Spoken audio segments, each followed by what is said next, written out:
चलिए फ्रेंड्स, हम देखते हैं। ये है आपकी ज्वेलरी इनवॉइस विद जीएसटी। इसमें आप अपनी ज्वेलरी शॉप का इनवॉइस क्रिएट कर सकते हो कस्टमर के लिए। यहाँ पे आप अपनी शॉप का जस्ट क्लिक करके शॉप का नेम टाइप करो। जैसे सोनी ज्वेलर्स लिख देता हूँ फॉर एग्जांपल मैं, ठीक है, सोनी ज्वेलर्स, ये मेरी शॉप का नेम है। जस्ट मैंने ऐसे ही डाल दिया।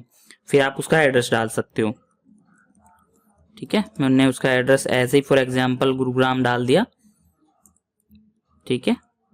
पूरा एड्रेस डालना आपको, तो वैसे मैंने जस्ट फॉर एग्जांपल गुरुग्राम डाल दिया। फिर आप उसका फ़ोन नंबर टाइप करोगे, ठीक है। तो इसमें फ़ोन नंबर और मैं अपने फ़ोन नंबर कुछ भी डाल देता हूँ ऐसे एग्जांपल के लिए। और कोई अदर नंबर डालना है तो वो भी आप डाल सकते हो, ठीक है। और जैसे अब आपको इनवॉइस क्रिएट करनी है तो कस्टमर का नेम डालना पड़ेगा, तो उसका आप नेम डाल दो। जैसे मैंने इसमें डाल देता हूँ राम सिंह, और उसका एड्रेस डालोगे। फिर आप वो कहाँ से बिलोंग करते हैं, ठीक है। जैसे वो भी गुरुग्राम से है। उसके बाद उसके फ़ोन नंबर, ठीक है। अगर जीएसटी है तो जीएसटी नंबर डालो, नहीं तो फिर उसके जो आपने प्रोडक्ट लिए हैं वो, जैसे रिंग ले लिया आपने गोल्ड की रिंग, तो गोल्ड रिंग लिख देते हैं, ठीक है। और उसके एचएसएन नंबर आप डाल देना। वेट उसका लाइक 5 ग्राम है। रेट आप जैसे 92 के डालोगे या फिर को पूरा डालोगे आप, ठीक है। तो 92 के अगर आप डालने हैं तो जैसे 46 का भी चल रहा है तो हमने 46 डाली पर ग्राम, ठीक है। तो 10 ग्राम के होते हैं 46। अगर वेस्टेज आपको लगानी है तो वेस्टेज, और मेकिंग चार्जेस जो आपको लगाने हैं वो। तो अगर मान लो आपने वेस्टेज लगानी है तो 2% आपने वेस्टेज लगा दी, लाइक 5 ग्राम पे पर ग्राम 2%, और मेकिंग चार्ज लाइक 500 रुपये ग्राम, ठीक है।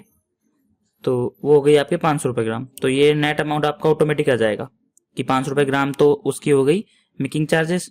तो ये 5 मल्टीप्लाई बाय 500, तो ये हो गया 2500 रुपये, ठीक है। और उसके रेट हो गए 46 रुपये पर ग्राम के, तो वो रेट हो गए 5 से मल्टीप्लाई करोगे 4600 रुपये को, तो वो इन दोनों को ऐड करके प्लस में इसकी जो वेस्टेज और पॉलिश है 2% वो, ठीक है।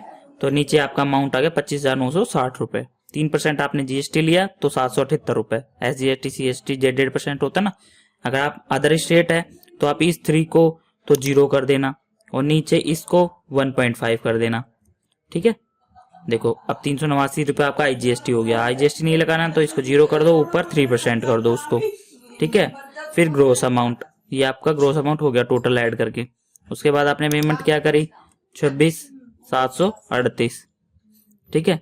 तो ये आपने 26,738 पेमेंट कर दिया, पे कर दिया। अब आप कैश से कर रहे हो तो कैश से, चेक से कर रहे हो तो चेक नंबर डाल देना। यूपीआई जो भी आपको सिलेक्ट करना है वो सिलेक्ट कर दीजिए। डिटेल में अगर आपने यहाँ पे चेक लिखा है तो आप चेक नंबर डाल देना यहाँ पे, ठीक है। नहीं तो कैश या फिर जो भी अमाउंट है जो ड्यू 0 हो जाएगा अगर आपने कंप्लीट पे किया। मान लो उसने पे नहीं किया, उसने 15,000 रुपये पे किए हैं, तो आप 15,000 टाइप कीजिए। ड्यू आपको बता देगा कि इतने रुपए आपके ड्यू रहते हैं, ठीक है। नीचे आप अपना साइन, कस्टमर का सिग्नेचर प्रिंट लेके कर देना। अब जैसे ये आपका इनवॉइस बन गया है, तो जैसे आप सेव करोगे ना तो इसका आपको एक प्रिंटेबल वो भी बन जाएगा PDF, प्लस आप PDF भी सेव कर सकते हो, प्लस में आपका डेटा भी सेव हो जाएगा। कैसे देखते हैं, चलो सेव इनवॉइस पे मैंने क्लिक किया, ये आपकी PDF बन गई। तो ये आपकी इनवॉइस नंबर से 1.pdf इनवॉइस के नंबर से सेव हो जाएगी, ताकि आपको कभी भी फिर से इसको फाइंड करना है फाइंड कर सकते हो। ये आपका बन गया। आप इसका प्रिंट ले सकते हो। कैसे, आप यहाँ पे प्रिंट के बटन पे यहाँ से, या फिर Ctrl P प्रेस करके, या फिर यहाँ से, तो आप इसको प्रिंट कर सकते हो। देखो, ठीक है। तो इसका प्रिंट ले सकते हो। इसको मैं क्लोज कर देता हूँ। प्लस में आपका डेटा यहाँ पे भी सेव हो गया। ये देखो राम सिंह गुरुग्राम, ये, ताकि आप जब ये GST का, IGST का या SGST का बिल बनाओगे, टोटल की एक मंथ में कितनी IGST लगा, CGST या फिर ग्रोस अमाउंट कितनी सेल हुई, तो आप चेक कर सकते हो। पे कितनी हुए, ड्यू कितनी हुए, वो सारा रिकॉर्ड आपका यहाँ भी सेव होता जाएगा। प्लस में जो अभी अभी आपकी PDF बनी थी इनवॉइस नंबर से, वो भी आपकी सेव हो जाएगी फोल्डर के अंदर। जैसे ये फोल्डर के अंदर माई बिल, ये आपके वो इनवॉइस नंबर किससे वो आपकी सेव हो जाएगा बिल। आप कभी भी इसको भी चेक कर सकते हो। जस्ट आपको इनवॉइस नंबर से आपको इसको सर्च करना है, तो उसका बिल फिर से आप देख सकते हो PDF की फॉर्म में। तो ये एक एक्सेल की फाइल है जिसका आप यूज कर सकते हो अपने ज्वेलरी शोरूम के लिए, और बिल क्रिएट कर सकते हो। आप ये सारे फॉर्मूला चेंज भी कर सकते हो। अगर आपको वेस्टेज पॉलिश नहीं चाहिए तो आप मत लो। अगर आपका जैसे ये सिल्वर का है, कोई जैसे आपने पाजेब ले ली तो सिल्वर, ठीक है, पाजेब या पायल जो भी आप लिखते हो, लाइक पायल लिख दिया आपने, उसका HSN कोड डाल देना। 50 ग्राम की पायल है, रेट अगर आपके कितने चल रहे हैं, जैसे 66 चल रहे हैं, तो वो 1 kg के होते हैं, तो 66 पर ग्राम की वेस्टेज आपने लगाई नहीं, मेकिंग चार्जेस आपने 10 रुपए ग्राम लगा दी, तो उसके हो गया 3800 रुपए, वो भी आपके ऐड हो जाएंगे इसके अंदर।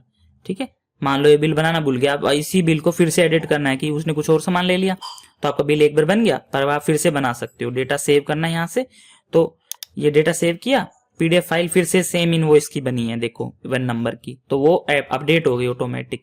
और ये न्यू बिल आप प्रिंट करके उसको दे देना, और अपने पास रखना चाहो तो अपने पास भी रख लेना।